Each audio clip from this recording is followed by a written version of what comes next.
Bem, vamos nós. Para você que está chegando agora, boa tarde também. Nosso Diário Brasil vai falar do momento político, né? E de um Brasil que a gente percebe que as coisas não andam bem, mas não tem tanta certeza, né?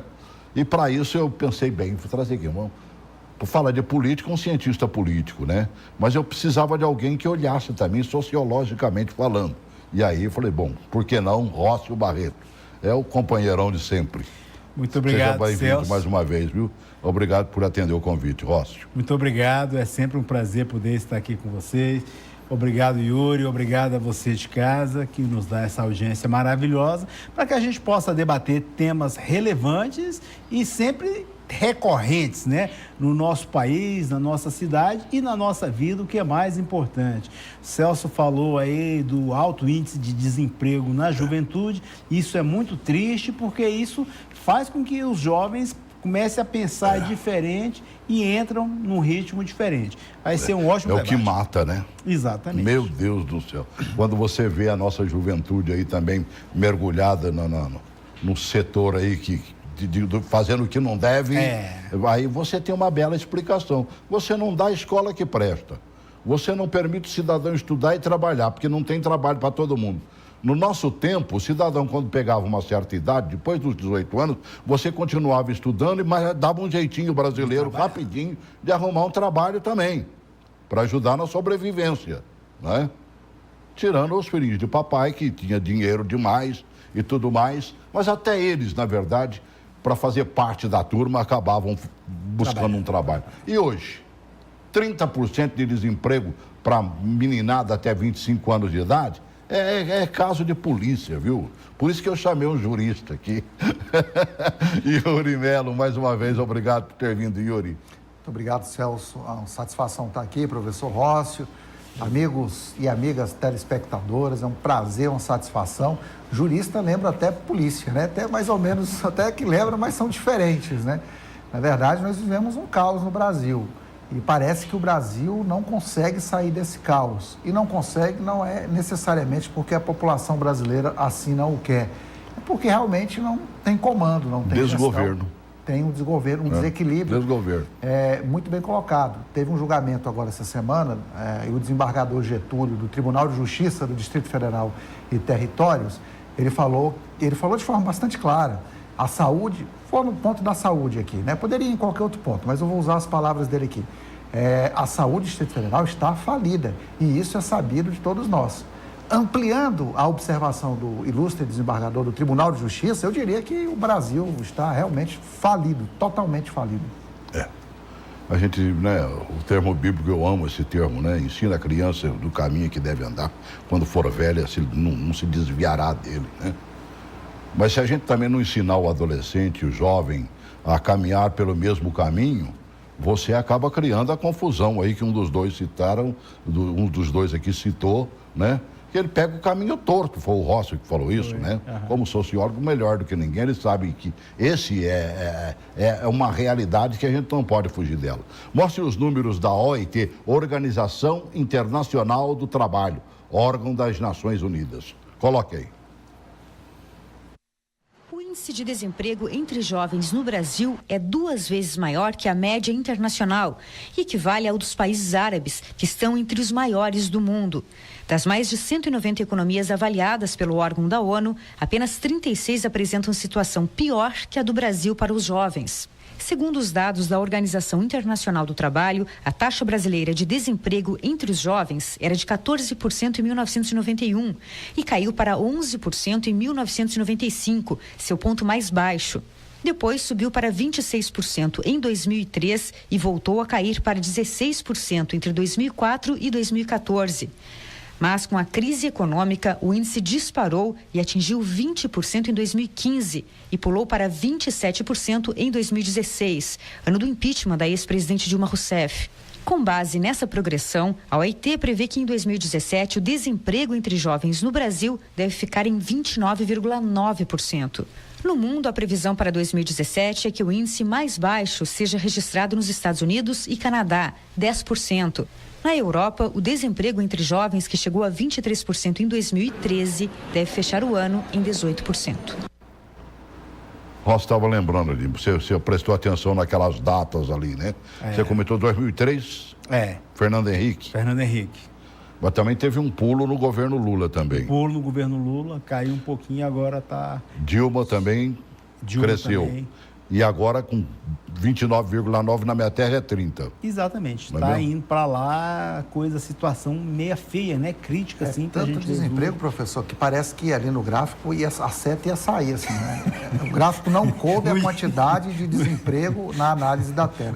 Muito desemprego. É o maior número de desempregados em 27 anos, mano, velho. Nos últimos 27 anos, esse é o maior índice alcançado, né? E nós estamos falando de jovens. Agora... Meninada desocupada, cabeça, imagina, já viu, né? Para virar oficina do diabo mesmo. A gente tem que ver a discrepância ali, porque o Brasil está entre uma das 7 maiores potências.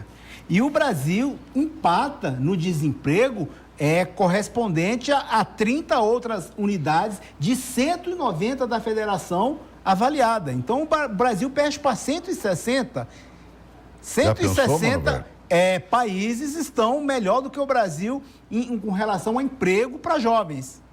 Isso é muito que na frente preocupante. Do Brasil para países da Arábia, países da África, subdesenvolvidos, que não têm mercado de trabalho, não tem industrialização.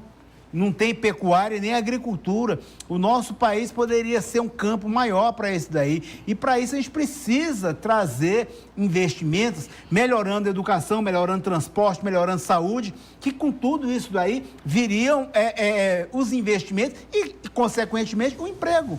O jovem, o primeiro emprego, o investimento do primeiro emprego. Falta isso daí. Meu professor Rossi, interessante, até amigos e amigas telespectadores, lembrar, eu estava até lendo recentemente uma reportagem, e lá dizia que a renda brasileira, ou digamos assim, o grosso da renda brasileira está na mão apenas de 20 mil pessoas. Exato. Em 200 milhões de pessoas aqui neste país, 20 mil detêm a maior porcentagem de renda desse país. Verdade. Qual é o país que vai investir alguma coisa com a quantidade de renda dessa na mão de tão poucas pessoas? Eles vão privilegiar, obviamente, os seus interesses pessoais, empresariais, de suas próprias famílias, os financiamentos das grandes famílias que comandam esse país. 20 mil comandam todos nós, o restante do Brasil. Enquanto isso não for quebrado, isso for moído, né, isso for dissolvido de alguma forma, infelizmente, a grande massa brasileira vai continuar sendo massa de manobra, de manipulação desses 20 mil. Tem candidatos que vão se candidatar aí para eleições de 2018. Aqui eu posso citar o senador Romero Jucá, lá em Roraima. Eu vi uma pesquisa, não sou eu que estou falando, eu vi uma pesquisa sobre isso, que ele está praticamente eleito. Se ele quisesse ser presidente da República e valessem apenas os votos de Roraima, ele seria o presidente da República. Mesma analogia para o Romero Jucá. Para o Renan Calheiros. Renan, sim. Mesma analogia para o Renan Calheiros. Se fosse considerar somente os votos de Alagoas, numa candidatura à presidência da República, Renan Calheiros seria nosso presidente. Seriam presidentes do Brasil, né? O Brasil é um país realmente de altos e baixos, né? E aí encomendou-se, o próprio governo encomendou ao Banco Mundial que fizesse um estudo, né? Isso. Analisasse o Brasil, né? Olharam para a educação, olharam para a saúde, olharam possivelmente para a área do trabalho. E aí o cabeçalho da análise. Brasil gasta, além da conta, é ineficiente e socialmente injusto. É os 20 mil que você falou aí, Yuri. É brincadeira. Banco Mundial. Trabalho encomendado pelo próprio governo brasileiro. Coloca aí.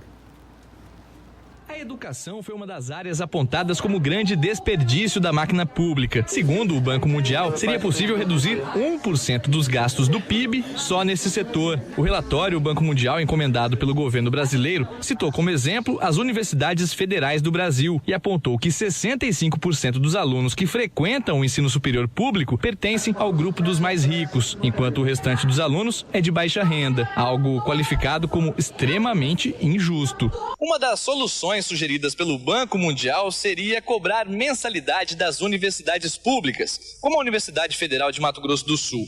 A ideia seria seguir os moldes internacionais. Ou seja, retirar a gratuidade no ensino superior dos mais ricos, que passariam a pagar pelo curso, e manter bolsas apenas para os estudantes de baixa renda. Além da educação, a saúde também está colocando o país no vermelho. Seria possível economizar até 35 bilhões de reais em 3 anos, apenas melhorando o sistema de licitação e compras do governo. Mas o calcanhar de Aquiles ainda é a Previdência. O estudo aponta que 35% dos subsídios beneficiam os mais ricos, apenas 18% desses valores vão para os 40% mais pobres, e cita como exemplo os servidores federais. Eles ganham em média 67% a mais do que os trabalhadores da iniciativa privada.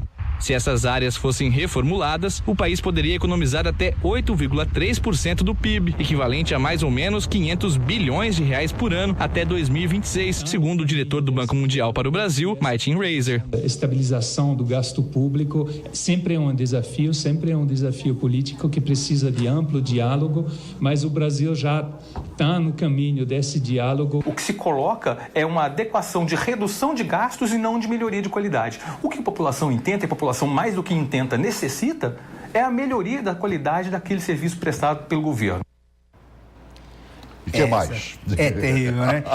Eu comentava aqui com o doutor Yuri em relação aos estudantes. A gente viu ali na matéria que 65% dos estudantes do ensino superior em escolas, em faculdades públicas, são para alunos que não precisam pagar. A gente comentava aqui, o presidente Lula investiu bastante no ensino superior, ProUni, essas diversas bolsas, FIES e tal, diversos programas que levou o aluno a ir para uma escola superior. Mas ele não investiu no ensino infantil nem no ensino médio. Enquanto os filhos de papai, as pessoas que têm dinheiro, quando começa no ensino infantil, aqui em Brasília, vai para o ensino particular, vai para o Galoá, vai para escolas com condições de prepará-lo melhor para ele ir disputar um vestibular e conseguir as vagas do ensino superior. Aí os que têm condição de pagar vai para o ensino superior gratuito. Enquanto os pobres que precisam estudam o tempo todo em escolas públicas e não têm condição de ir para a faculdade pública porque não está preparado. Aí vai pagar a escola privada superior, as faculdades privadas. Isso é muito ruim. Já começa tudo errado, porque você não dá educação. Numa cidade como Brasília, que você vê uma criança desmaiar por fome dentro de uma escola, e o que eu achei pior, quer dizer, o governo disse que era um fato isolado. Não, os professores da própria escola estavam dizendo, era fato comum. Esses meninos saem 10h30 da manhã, 11 horas da manhã, lá do Paranoá, 30 quilômetros de distância, para vir estudar aqui no Cruzeiro, que fica aqui do ladinho da TV. Né? Daqui, lá não dá 1 quilômetro. Né? Nós estamos na região do Cruzeiro. Come um pãozinho de manhã. Então, o cara mal come, não come um pãozinho de manhã porque não tinha. Quando come o pãozinho. Né? Aí toma lá um lanchinho e vem para cá. Mas quando dá meio-dia, meu amigo, depois você ficar quase 1 hora dentro do ônibus, porque o ônibus vai pegando ping-pong para pegar essa meninada, te dá um mal-estar, te dá uma sonolência, te dá um estômago vazio.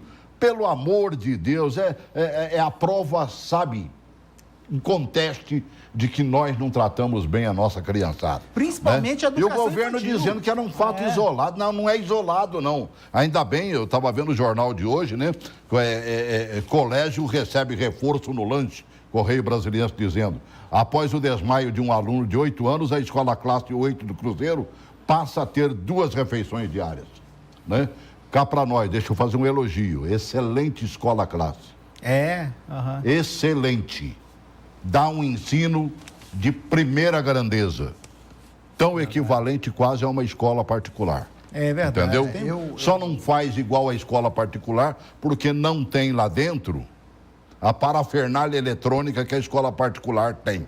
Entendeu? Celso, eu estudei se tivesse tudo que tem direito, escola faria. Pública. Aqui em Brasília eu estudei todo o tempo escola pública. É brincadeira. E me formei numa faculdade. Agora, Yuri, eu estava lembrando, por exemplo, né, essa matéria do Banco Mundial mostrou também a área de saúde. Que se fizesse a compra bem feita para a área de saúde, você economizaria 5 bilhões em 5 anos.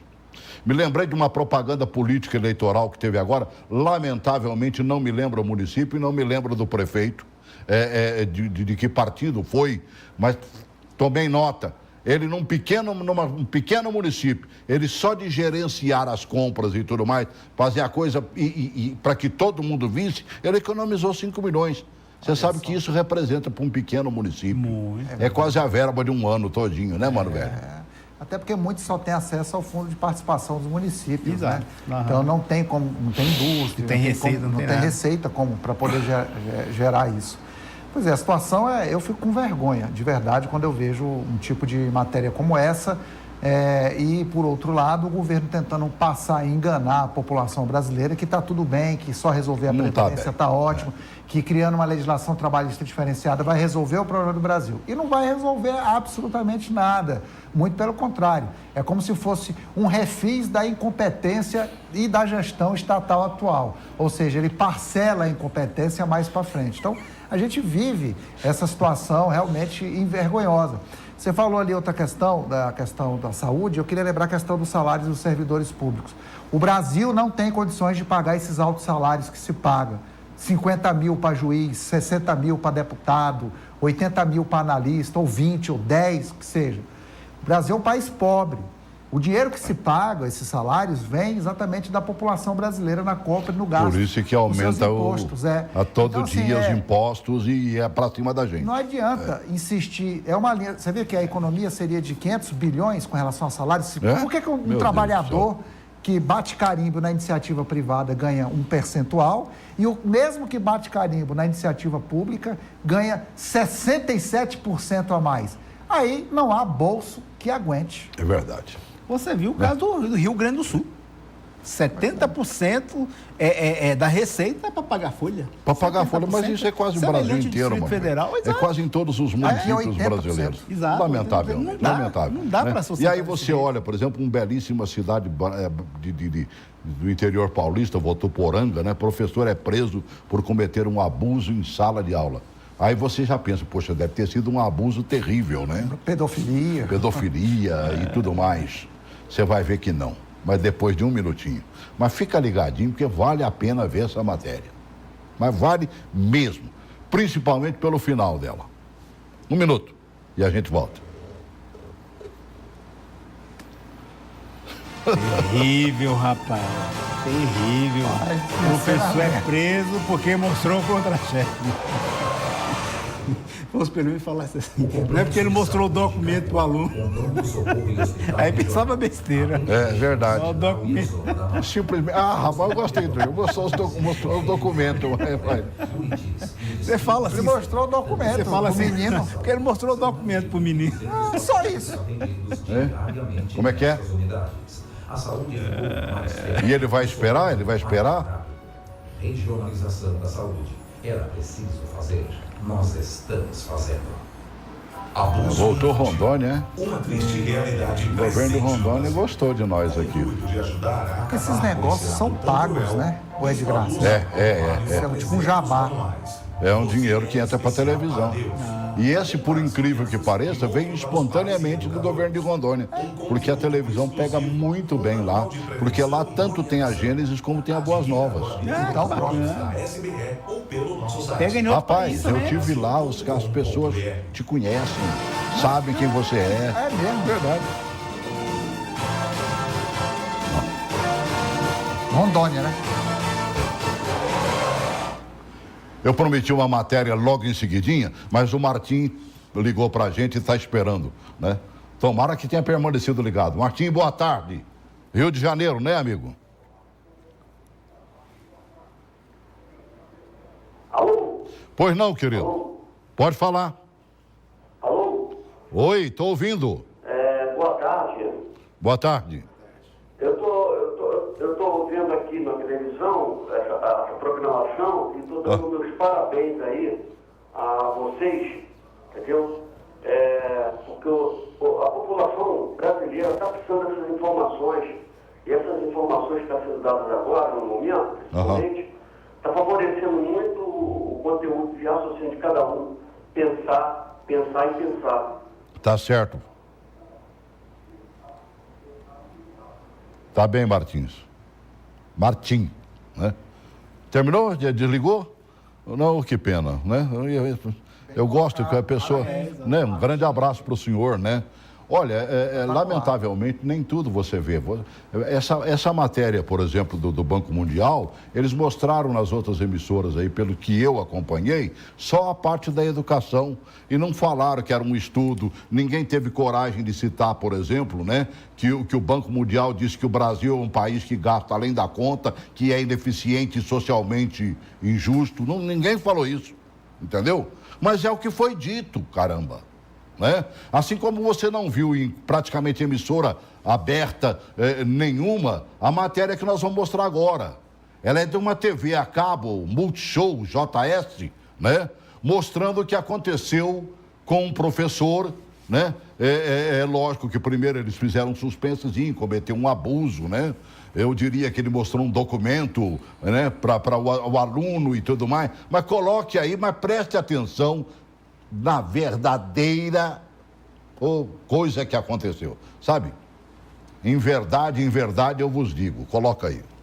Aqui na Escola de Ensino Fundamental Raimundo Nonato, na cidade de Votuporanga, o professor de português Chico Amâncio sempre foi muito querido pelos alunos.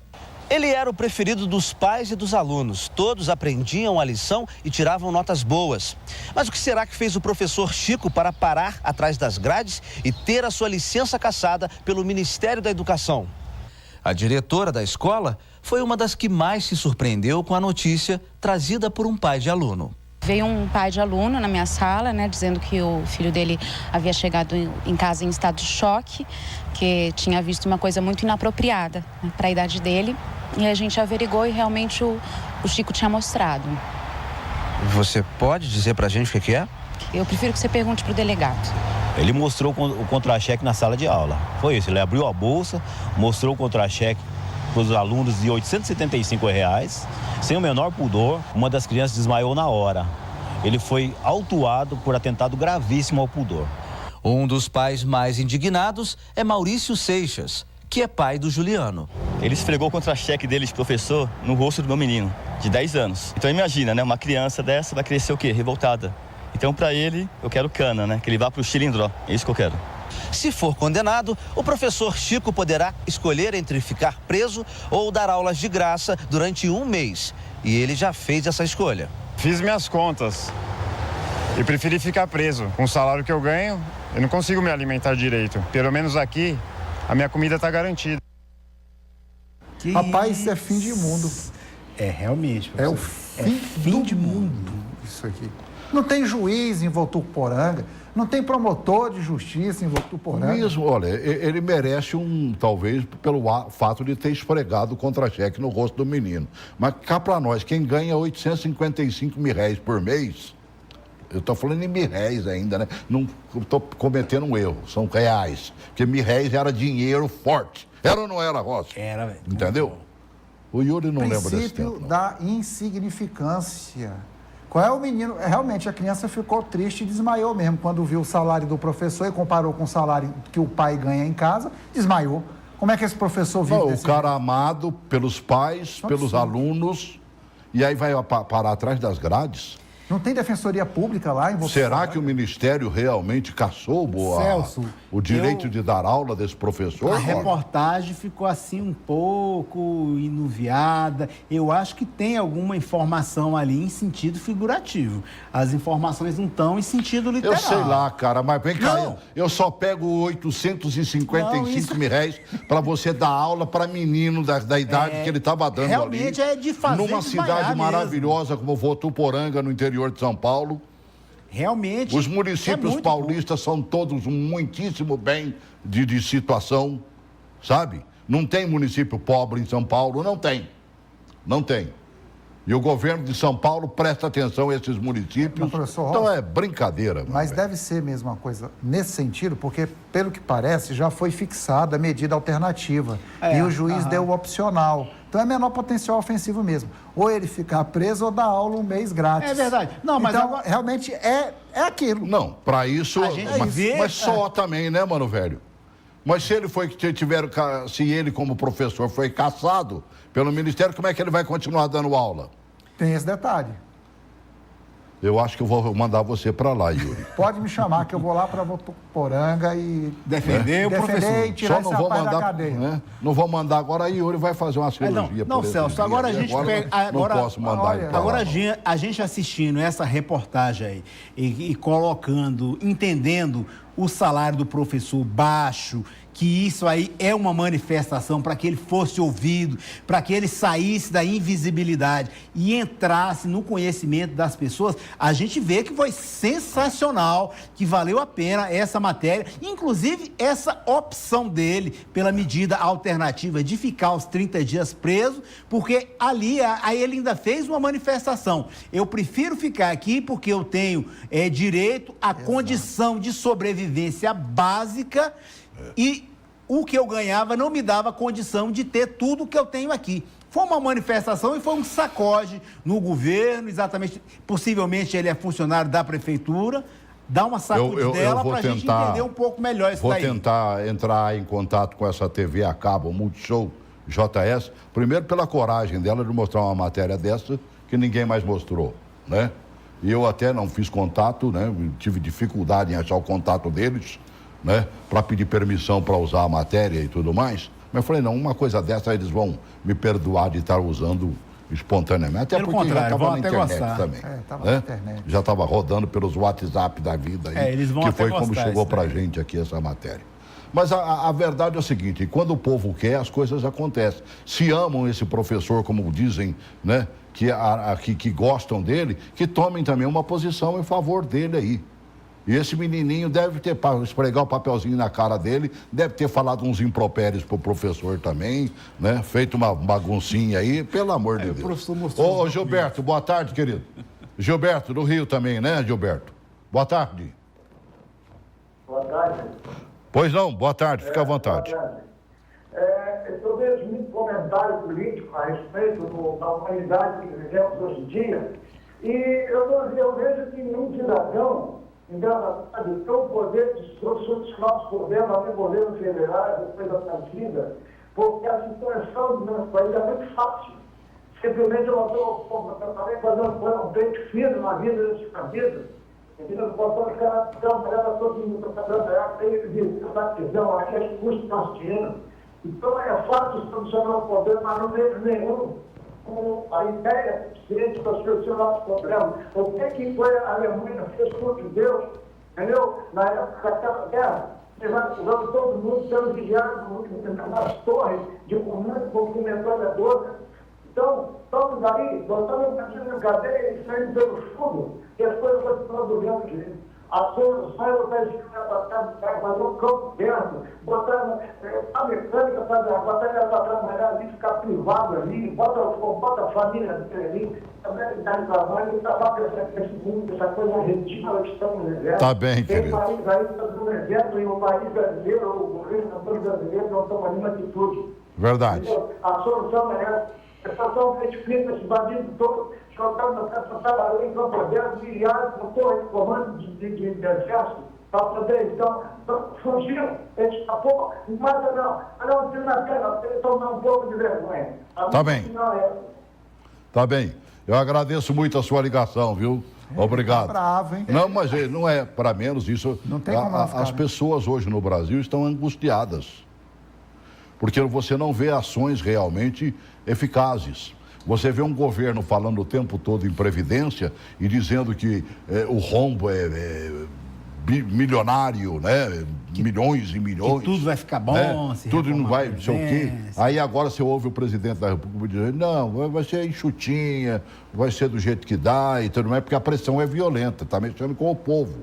Este mesmo povo que tira o dinheiro do bolso todo dia para comprar as coisas e que paga de 30% a 70% de impostos de acordo com aquilo que ele está comprando. A 70% de impostos. Compra um perfume aí, compra como é que chama? Uma bebidinha para o final de semana, né? Que como diz o outro, tem que sofrer demais, né? Então, pelo menos toma uma para esquecer e tal, né? É assim que o povo fala, né? Você vai ver o quanto você está pagando de imposto numa história dessa. Né? E a Previdência tem aquela velha história também. Tem uns que são contra, tem uns que são a favor, outros que muito pelo contrário. Coloca aí o Temer falando e depois mostra o resto. Em discurso no Palácio do Planalto hoje de manhã, o presidente Michel Temer voltou a defender a reforma da Previdência, mas admitiu que ela será enxuta. O que nós temos feito é dizer, olha, nós estamos fazendo uma reforma que vai causar vantagens para a Previdência Social, mas ela não é muito ampla. Não é? Nós temos o limite de idade, que nós vamos levar adiante, e vamos equiparar os sistemas público e privado. O ministro da Fazenda, Henrique Meirelles, declarou em seminário que os partidos e os pré-candidatos às eleições em 2018 fazem jogo de cena. Falam que são contra a reforma, mas querem a aprovação já, para não terem desgastes no ano que vem. O que os políticos querem é se salvar. Eles não vão fazer a loucura de votar a favor de uma reforma que o povo é contra. É contra agora e será o ano que vem, e vai ser pior ainda a situação do ano que vem, e a reforma vai ter que ser mais dura, mais drástica. A Previdência Social prevê um déficit de 184 bilhões de reais esse ano. Esse economista considera que a reforma, mesmo fatiada, ajudará a reduzir esse valor. Os pontos mais importantes da reforma sempre foram a equalização do funcionalismo público ao INSS e a idade mínima. Isso, per se, já responde por 50% da reforma original. Mas o restante dela pode operar por medida provisória, pode operar por emenda constitucional. A aprovação da reforma ganhou hoje o apoio de sindicatos e associações patronais ligadas à construção civil. Em uma carta aberta, dizem que sem recursos, a Previdência não terá como atender a população e que a maioria considera o déficit real. Termina fazendo um apelo para que os parlamentares não decepcionem. Os críticos da reforma sustentam que a Previdência só é deficitária quando vista isoladamente. Argumentam que ela faz parte da Seguridade Social, que é superavitária. E por isso, não haveria necessidade de mudar as regras da aposentadoria. Nas ruas, o cidadão se mostra confuso. Eu não entendo muito sobre essa Previdência, mas o pessoal tá desesperado, né? Eles falam uma coisa e fazem outra completamente diferente, né? Me sinto como marido traído. Eu tô sem esperança, mas como que se diz, é a última que morre é a esperança, né? O senhor falou que vai explicar para o cidadão que diz que não entende Já direito. posso explicar, né? O que é essa questão? Diga. Cidadão brasileiro, muita atenção aqui no que eu vou lhe dizer. O que é se aposentar com 65 anos para o homem e 62 anos para a mulher? É você trabalhar pelo menos 25 anos de forma ininterrupta e você pagar a Previdência.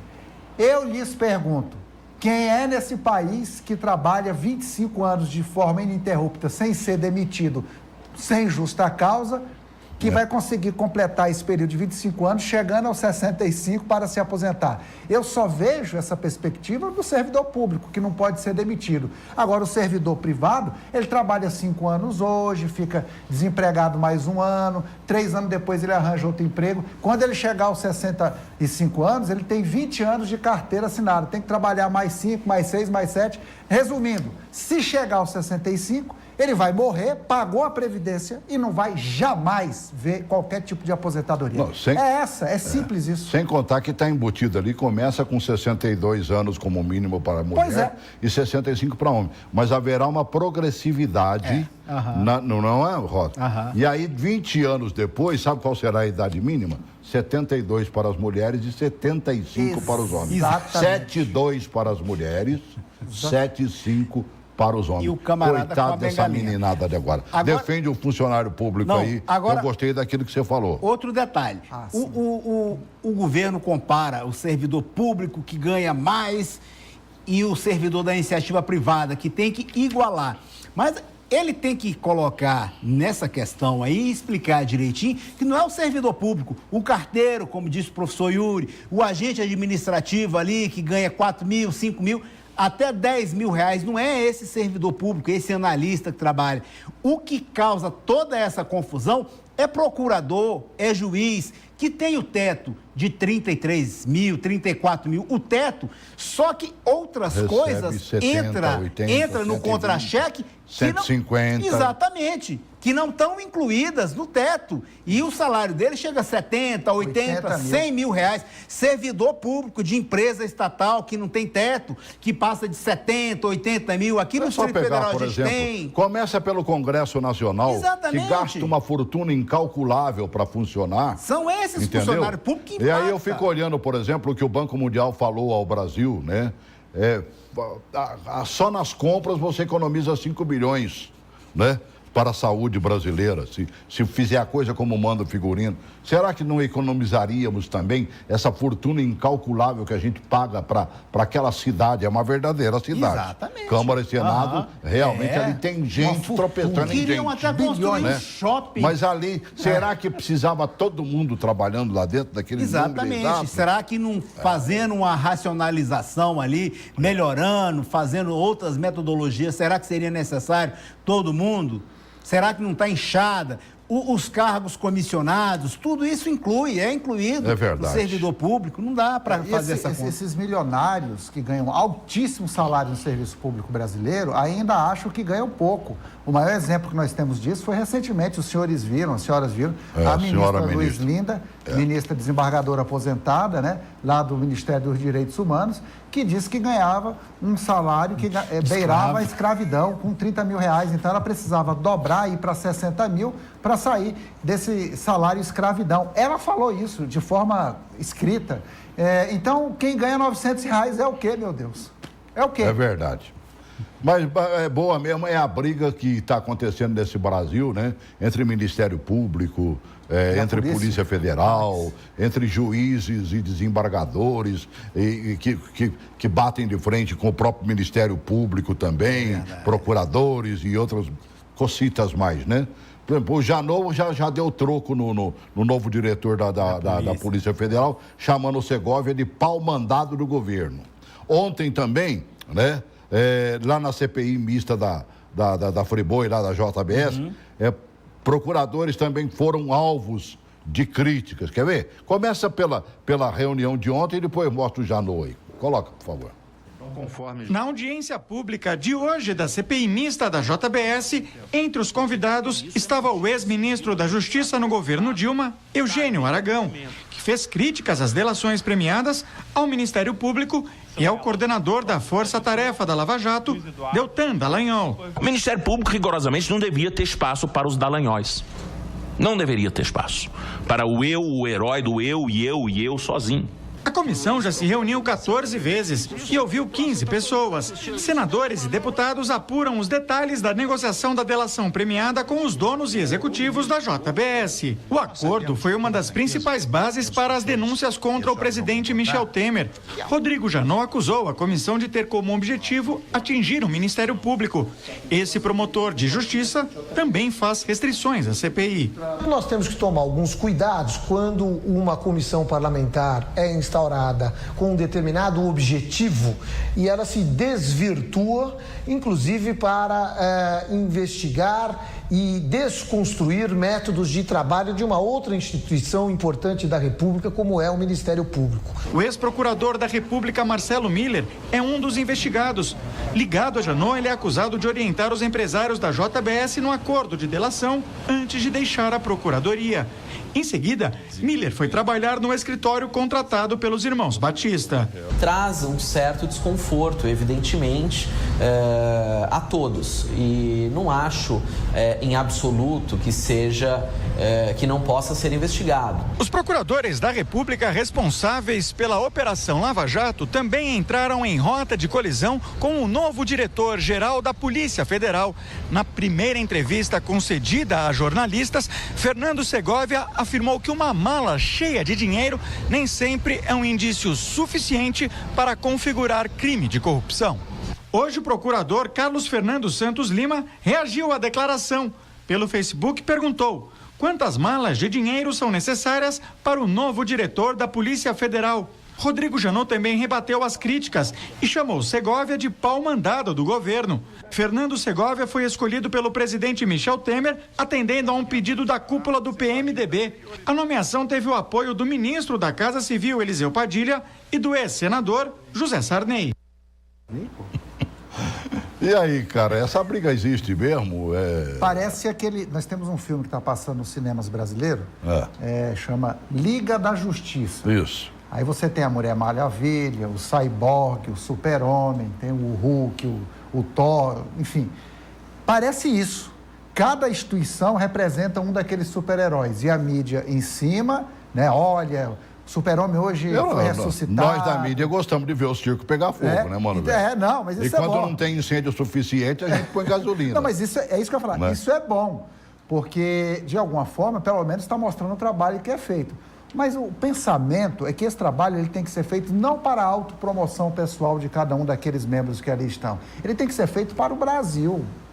Né? E às vezes eu percebo que algumas atitudes, algumas condutas são feitas de forma sensacionalistas. E essa forma sensacionalista acaba, de alguma forma, prejudicando, por exemplo, alguns tipos de delações premiadas que estão sendo anuladas aí na Justiça. É verdade. Esse é o problema do Brasil nessa questão. Seguindo o raciocínio aqui do doutor Yuri, Celso, o que a gente vê é que o institucional está deixado de lado para cumprimento de favores políticos e promoção pessoal. E isso a gente tem que acabar, Celso. As instituições foram feitas, são construídas para defender o cidadão, para trabalhar pelo cidadão. Não é para colocar interesses políticos de A, B ou C. Por isso que a gente defende a eleição para juiz, eleição para procurador, para ministro Supremo, para que acabe esses favorecimentos políticos e que realmente sirva à sociedade. Não criar pelo heróis, simples fato de ter sido indicado por um presidente da República, né, que ouviu a voz de um poderoso político como Sarney e tudo, mas não significa que o cidadão tenha que rezar no terço do governo, não. Veja a Procuradora-Geral da República, ela tem mostrado claramente que está seguindo o caminho da normalidade para a Procuradoria. Ela está agindo e botando o dedo na ferida, inclusive botando o dedo no próprio Supremo, né? E falando e soltando a voz. Ela só não é aparícia, né? Não gosta de aparecer muito e tudo mais. Mas cá para nós, está fazendo não é mandato, assim, né? É um mandato. É um mandato, até porque foi indicado. Exato. Né? Tudo bem, então está seguindo bem, né? Lista tríplice, a gente pode até dizer que foi uma eleição. Uma eleição, é verdade. Exatamente. Ela foi indicada. Ela foi eleita pelos próprios colegas, juntamente com mais dois. Exato. E o governo o governo escolheu o que tinha. Agora eu quero, presta atenção nessa matéria, o programa está acabando, mas eu estava rezando para chegar nela aqui, ó, né? É a decisão da Justiça, né? Que mandou aqueles 3 parlamentares do Rio de Janeiro, que a Alerj havia liberado da prisão, e agora eles voltaram lá para o xadrez. Coloca aí, rapidinho, para o Yuri comentar isso aí. Edson Albertassi e Paulo Melo foram os primeiros a chegar na Superintendência da Polícia Federal. Pouco depois, o presidente da Assembleia, Jorge Pisciani, também se entregou. Eles foram ouvidos e levados para o Instituto Médico Legal. De lá, seguiram para a cadeia pública de Benfica, onde também estão outros presos da Lava Jato, como o ex-governador Sérgio Cabral. Mais cedo, o Tribunal Regional Federal do Rio de Janeiro convocou uma sessão extraordinária e decidiu restabelecer a prisão dos deputados. Para a Justiça Federal, a Assembleia Legislativa cometeu uma falha processual ao mandar o presídio libertar os deputados após uma votação que derrubou a ordem de prisão. O correto seria a Alerj informar a decisão ao tribunal, que poderia soltar os deputados ou mantê-los presos. Só no final da tarde de hoje, a mesa diretora da Alerj enviou um ofício comunicando à Justiça a decisão tomada na semana passada.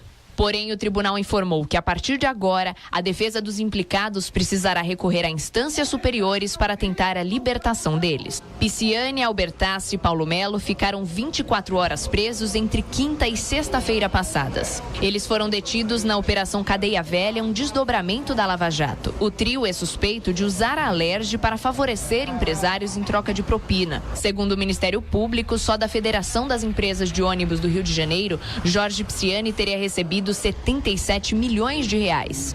Paulo Melo, 54 milhões e Edson Albertassi, quase 4 milhões em propina. 77 milhões, você sabe de onde saiu esse dinheiro? Não foi das empresas não, mano velho. É do bolso do cidadão que paga para andar de ônibus todo dia. Porque isso, você acha que o cidadão não está lá na planilha dele, que ele tem X para poder comprar Deus e o mundo? Bota né? um ônibus para rodar 50 Deus não, anos. mas o mundo, com certeza.